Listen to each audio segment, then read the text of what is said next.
তেল বেশি লাগে না, সামান্য। আসসালামু আলাইকুম।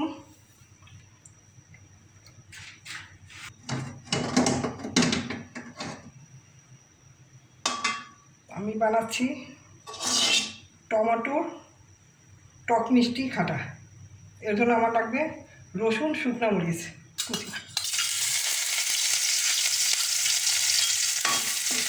রসুন আর শুকনো মরিচটা একটু ভেজে নেব।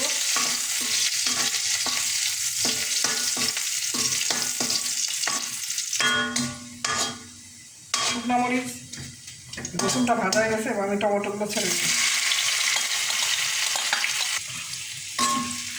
টমেটো দিয়ে দিলাম।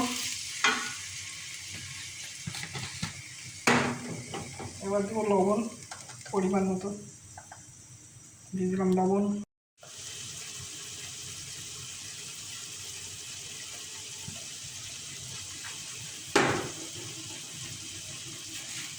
চিনি,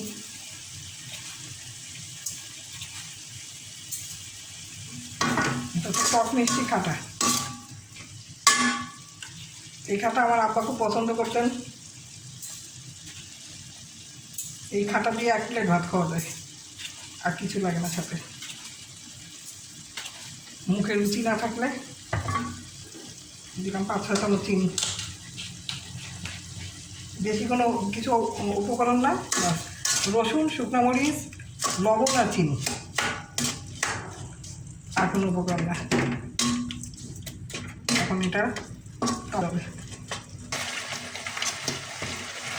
টমেটোর এই খাটা একটু ঘন ঘন নাড়তে হবে, যেন তলা লেগে না যায়, হাঁড়িতে লেগে যেন না যায়। ঘন ঘন নাড়তে হবে। থকথকা যখন হয়ে যাবে তখন নামিয়ে দেবো।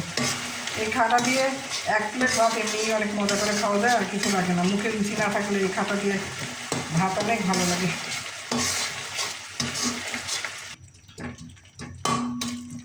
এভাবে থকথকা হয়ে গেলে নামিয়ে নিতে হবে। খুব অল্প উপকরণে এই খাটা খেতে খুবই মজাদার। গরম ভাতের সাথে আর কিচ্ছু লাগে না।